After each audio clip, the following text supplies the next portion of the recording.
AZWIRE is all women. We have all women presenters and all women present in the groups.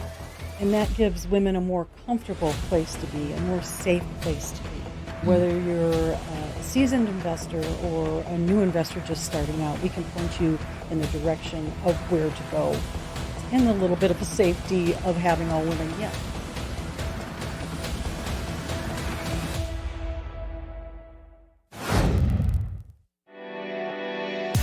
You're listening to the AZREIA Show. If you're looking for quality real estate investing information that you can trust, you've found it. Stay tuned and join the tens of thousands of members that have already benefited from AZREIA, your home for education, market information, support, and networking opportunities that will advance your real estate investing career. Good morning, good afternoon, good evening. This is Marcus Maloney, your host of the AZREIA Show, and we have our co-host, Mike Prete. Hello, hello. And Mike is the executive director of AZREIA, and AZREIA is the largest real estate investors association in the country. And today we have our great subgroup leader on today, Sherri Balyoz, and we're going to be talking about, real estate investing in general because she owns properties in state, out of state, all over. Just came back from out of country, so she's doing quite a bit of things. So Sherri, welcome to the show. How are you? Hello. Good to see you guys. Welcome Good, back. great. Thank you. So you and your husband, Paul, you guys just recently made the transition, right? From working 9-to-5 careers, and now you are completely living financially free, doing your own thing off of real estate, correct? Yes, we retired from our jobs 2 years ago, and we are full-time real estate investors now. Okay. Awesome. So let's talk about the plan, right? Because that don't just happen overnight. You have to plan that out. Mm-hmm. And so kind of what was the plan? What did you and your husband talk about kind of getting ready for this transition? Well, first of all, it took about 18 years to get here. Okay. We were both working full-time jobs, and little by little, we grew our farm of rental properties, and we also have 2 vacation rentals. My husband's a spreadsheet guy, so we had goals, and we knew what we needed to do gain each year to get to that level. And Okay. so every year, did we meet our goal? Did we not meet our goal? Did we meet our stretch goal? And, most of the time we met our goal, which Awesome. was really cool. It was surprising. And when we had a goal set, it really changed our mindset rather than just fluttering along. It was like, this year we need to make $700 more a month cash flow. And, it somehow, we didn't know how it would happen, but it did. One year Paul ended up switching jobs because he was able to get at his 401k and buy another property, because we bought properties in our self-directed IRA. Okay. So sorry, Mike. No. I'm very, very interested in this. Yeah. No, that's why we're here. So did you all, for your goals, was it a financial goal or was it, this is what we want our life to look like when we retire, and then you work back that way and know how much you needed to make, or? Both. Okay. A bit of both. We wanted the financial freedom of not having to work 9-to-5s anymore. And yes, we wanted financial freedom when we retire. We just didn't want to live on Social Security because who knows if that's going to be Right. there. Okay. Great. So what about, you said you didn't really have what did you say, a goal or a plan? Like you said you wanted $700 and you guys just did it in a way, right? So what were some of the things you were doing to just do it? We went to a lot of real estate meetings. Okay, exactly. Where we met Yes, probably over 12 years ago. 18 years ago, I think. No, not 18. Wasn't it? It's been 12 years ago. Almost close though. Okay. All right. Yes. We went to a lot of real estate meetings and we did a lot of education, most of it through the real estate meetings. We met a lot of people that kept us inspired. We talked to a lot of like-minded people. Yep. And then you just meet connections, hey, I need a guy. One of my rentals needs a water heater. Oh yeah, I got a guy. Or, we met other people that were investing out of state because we invest out of state also when the prices were getting higher here and the numbers weren't making any sense. And if I remember correctly, you guys were also investing in deals. Maybe thinking Gary, Dennis, and stuff like that. Like outside of just buying the property, I think you guys were always creative and open to doing different things I noticed. Yep, we did. We did. We invested with other investors.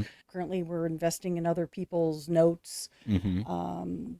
They're flipping, and we're investing in that because we know that they're successful flippers and they're in their business. We do our due diligence too. You know, Yep. you can't. You just have to do your due diligence and watch who you're working with. And How'd you learn that? Yeah. How'd you learn how to do, how'd you learn how to do Through due here. diligence? Yeah, how do you learn to do due diligence? Well, if you're investing out of state, there's a lot of things that you need to learn and look at growth, really growth, employment, you know, pricing, rents. Those are the type of things that we look at when we decide to invest. And, you know, those are the things we all learned here, as well as when we were investing in the Phoenix area. They always said, buy in the path of growth. Yeah. You know, and when we first bought one of our properties way out in the East Valley, there was really nothing out there. There was just a little community, and it was like a couple miles to the grocery store. And now it's, you know, just like city, you know, everywhere. So, and the rents have gone up, Yep. which is really a nice benefit. And that's another nice benefit of, instead of just doing a 401k, you know, I had some money in a 401k from a job, and if I would have left it there, I would have gotten, it was a little retirement pension thing. It was like $200-300 a month. Well, 15 years ago, that seemed like a lot, but today it's not. Right. You know, if I would have left it there, that's all I would be getting when I hit the retirement age of 65 or 59 and a half, whatever it was when I could take it out. Instead, I bought a condo with that same bit of money when the prices were less. And now I can be getting $1,500 a month for that same condo. Wow. Right. It's very You know, creative. otherwise, you know, $1,500 a month or $300 a month. Plus, I have all the tax benefits of it. And let's pull this a little closer. There you So, go. Perfect. Sherri, quick question.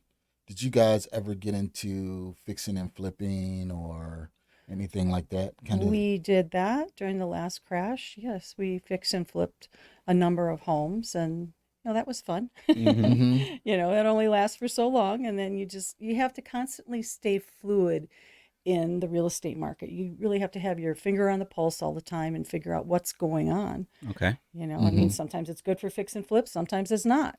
You know, sometimes it's better to buy and hold, sometimes it's good to sell, sometimes it's good to just do nothing and wait. Right, right.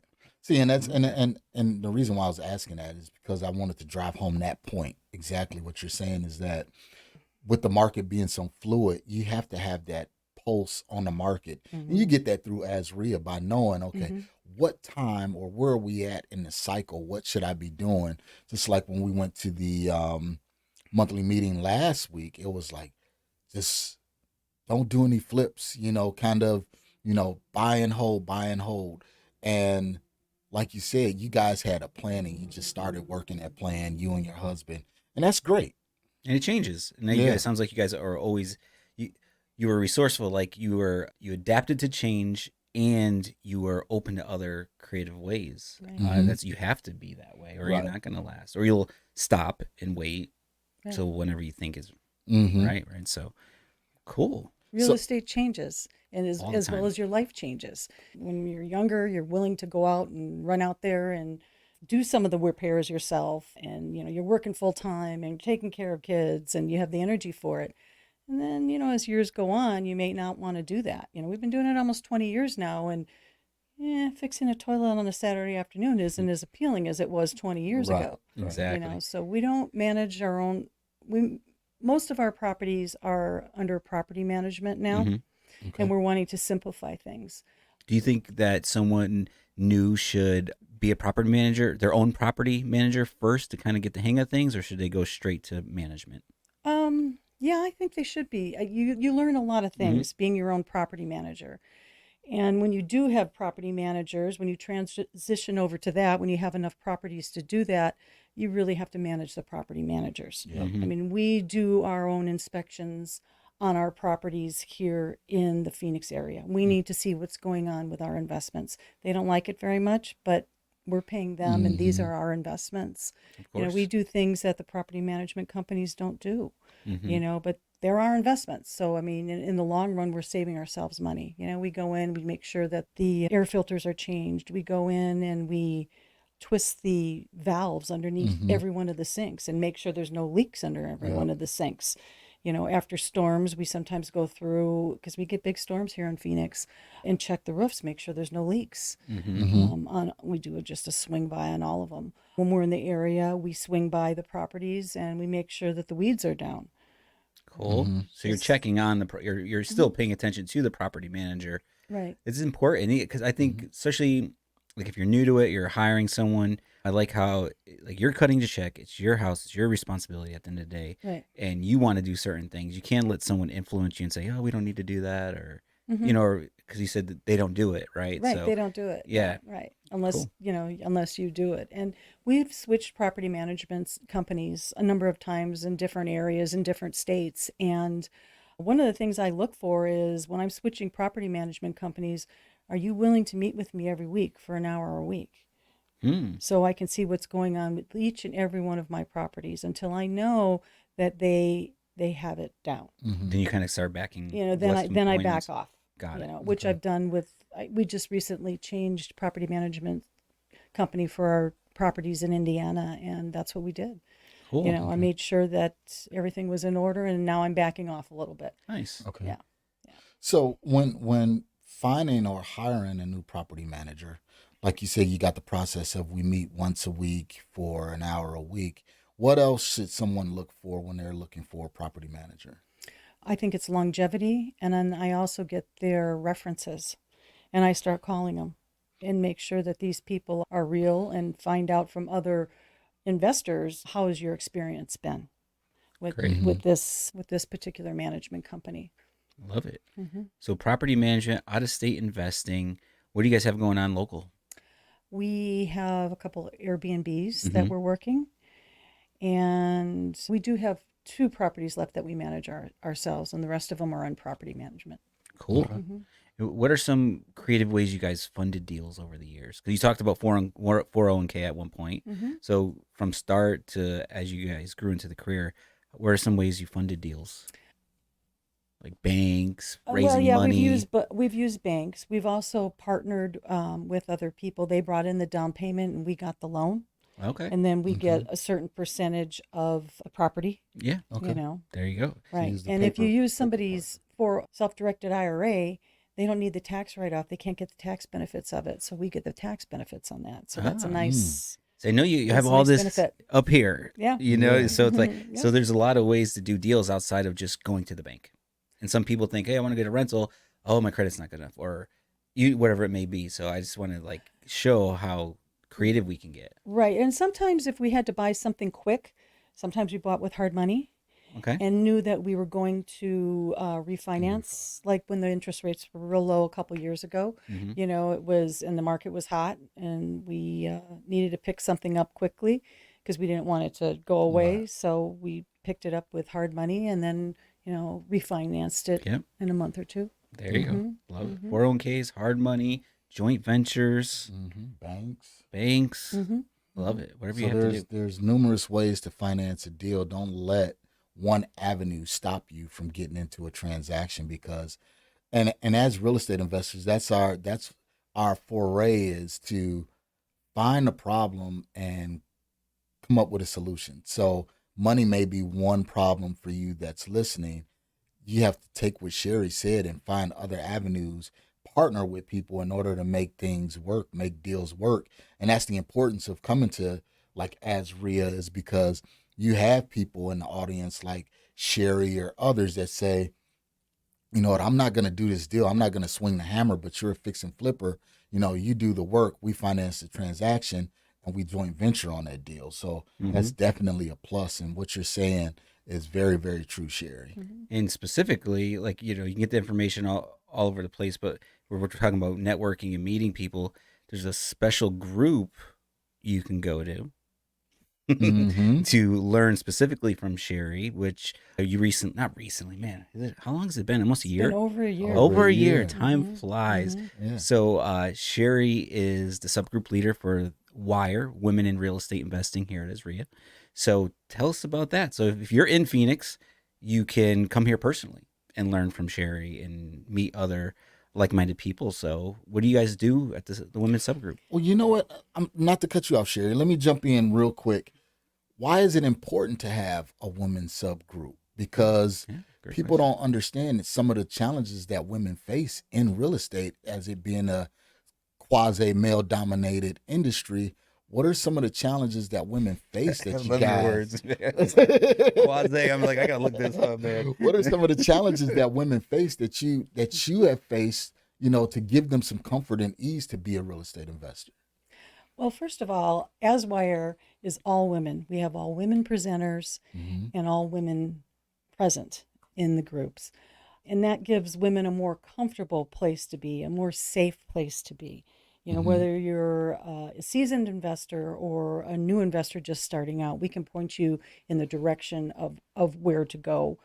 In the little bit of a safety of having all women, yes, it is an all male dominated profession, and how to deal with contractors. We had that as a topic one time, because usually it's male dominated contractors, and sometimes they don't like to listen to us, and how you deal with that. And then we also have resources, with each other, okay, why don't you try this guy? Why don't you try this guy? Or they come in with a problem and say, okay, what, maybe this is a solution to your problem. This particular month, we're going to be talking about out-of-state investing and how to measure the state that you're going to be going into and different things like that. So I know you guys I think you guys had Tracy Royce talk about flipping. I think she came in. You had, was it Abby came in? What did she talk about? I don't think it was like remember networking. Was it networking? I'm Yes, sure it was she was building talking about relation, networking. raising money. Yes, yes. You've had, I think you did a class on how to use a financial calculator, right? That We was did. Yep. So a lot of good stuff there. We also did the Airbnb lady. We had the Airbnb Queen of Airbnb came in. That was, so eclectic group of information and always changing up the topics. It's always great info. What else has spawned from that, like relationships, or what else can you tell us about it? Because we're not in there. Yeah, you're not allowed. So you got to let us know. We've made some really good friends in there, and there you go. That's key. Fellow investors, and we help each other. Another lady, I was flipping a mobile home, and she wasn't using her contractor. So she says, oh yeah, this guy, he works out in the East Valley. Why don't you use him? I don't need him for about another month. By that time, your project will be done. So it's more of AZREIA has turned into more of a community to me, rather than a group to go to just to get resources from. It's a give and take situation now, which feels really nice. Yeah, it's huge. Like you're volunteering your time, right? You don't have to do that. Like, so I think and we have like 15 subgroup leaders total. So it's like that's an example you guys are setting, right? And I'm noticing members also, they do the same thing. Like they're guys like Rudy, you know what I mean? Like if you need a mobile home question, it's like, bing, he answers his phone. He tells you, he doesn't charge you nothing. So it's cool that we have members like that. Awesome. So what else is coming up in the women's group? I know it's out of state this month, but do you have the rest of the month? Are you taking December off? I think we January. Back at January. Okay. Right. We'll take January off because it's the beginning of the month. Oh, got it. Okay. It's right after New Year's. So. Okay. Yeah. So always go to AZREIA.org/calendar. We always have it on the same day. Is it the first Tuesday of the month? First Tuesday of every month, starting in February. Then. Yes. Okay.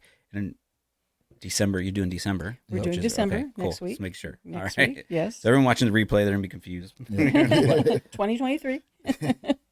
So how can like this month's topic or next month's December's is out-of-state investing. What are some of the key things for someone to come to Sherri's group, WIRE, and say, all right, I want to learn about out-of-state investing? What are some of the key takeaways that they'll get from that time with you? Where to find out which states are landlord friendly, because that's really important.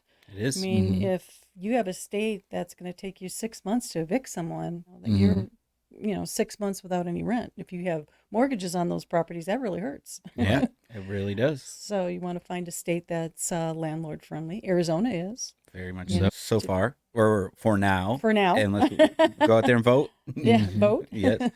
Right. So yeah, and another thing, Marcus is in Chicago, which Mm-hmm. would probably be the frowned upon place, but there's a place, but when you know what you're doing, you can still make it work. I'm in Cleveland, Mm-hmm. and I learned there, it's a red state, but whatever, landlord friendly, but they're not all created equal. Mm-hmm. The things I've learned, just because it's red doesn't mean it's landlord friendly, doesn't mean we have it good here in Arizona, Right. compared to some Right. things I've learned. Have you experienced anything unique like that in Indiana?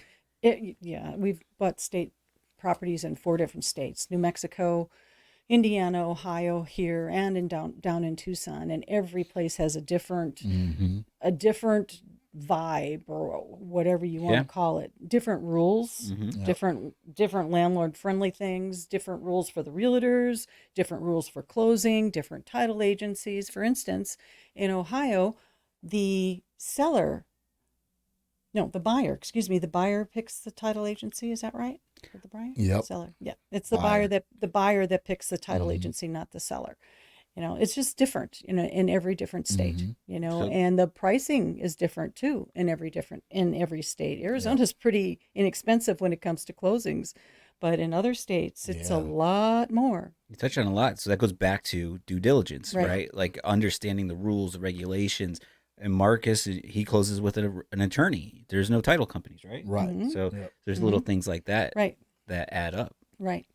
Yep. In Indiana, they have different laws also on different types of deeds that you might have, especially if you bought the property originally from an auction. There could be some holdovers on that, but they go away after so many years, and certain title companies will do this, certain title companies won't.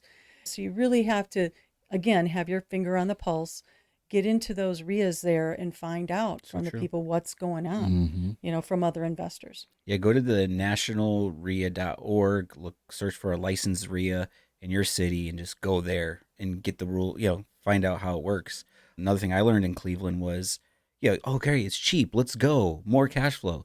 But when I went to go refi, there's a lot of lenders that don't go under 100K. Right. So you're like, oh, now what do I do? Yeah. You know what I Right. mean? I just bought these properties. So Right. yeah, there's a lot there. So that's gonna be very informative then. So So Sherri, why did you and your husband decide to go to Indiana and Ohio versus, well, you said you went to New Mexico too, We versus flipped a like couple there. some southeastern states, Georgia, Alabama, why those states? We besides had those? for the Indiana ones, we had met an investor that was buying properties there off auction, and at that time was selling them for around $50,000. And that's when things here were around $250,000. So, I mean, do the numbers, it's right there. Right. yeah. And the same thing in Ohio, we bought a couple out there. The prices were a lot lower. That was just a couple years ago. Than here, when they were 300,000, you could still buy a house for 150,000, and the rents were fairly high there, 11, 12, 1,400 for the rents. Usually the 1% rule worked there. Yeah, that's amazing.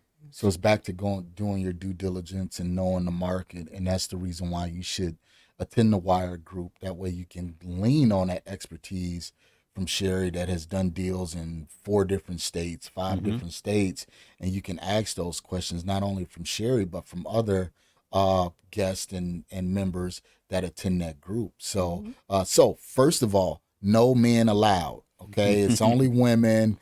WIRE stands for Women in Real Estate. So no men allowed. Let the women have their safe space so they can talk and congregate and come together and do real estate. So Sherri, how has the group been valuable to you? Being the educator, being the person up front, what have you learned from the members of the group? You just never know who's going to show up. Yeah. I mean, a couple months ago, I met Abby. She newly had moved here to Arizona, and they had done some really cool deals, some crowdfunding and things like that in another state. You just never know who you're going to run into. And they come up with the greatest resources. I mean, I found some resources from these ladies that I couldn't believe. I was like, wow, I didn't know about that one. You get some really good resources from these ladies. Sometimes you learn about new laws that are coming up.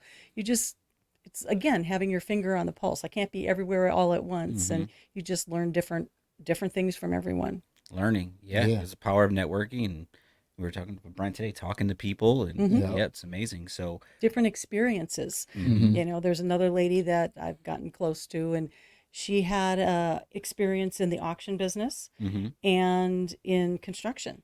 So she told me how long it should take for a mobile home roof to be put on, how many man hours it was going to take for that to happen. And, you know, I wasn't sure. I hadn't done that one before. So, I mean, I learned these things from other people. We didn't even talk about the mobile homes. Weren't you guys just flipping one a couple months ago? Yes. Or were renting it, or are you guys still working on it, or you still have it? We're still working on selling it. Cool. Yeah, that's another thing we learned. Yeah, I know. You really don't want to you don't really want to have a mobile home that you flip in the summertime in a 55+ community, because you end up holding it all summer because the snowbirds are gone. Right. Yeah. You know, and the winter visitors are back, and we've got some really good bites on it right now, and hopefully we'll be gone by the end of the year. Awesome. Or maybe the beginning of next year. That'd probably be better for us tax-wise. That's another thing you really need to learn, is get a good accountant, because taxes are another big thing. Very big. You know, when you have a number of properties and 401ks and self-directed IRAs, and when you're doing flips and you've got a lot of things going on, you really need to know the tax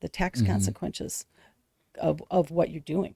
Consequences, advantages, and it's not just an accountant, though. Right. In a way. So who do you talk to get the plan? The plan. That you tell your accountant. Yeah. In a way. It's crazy.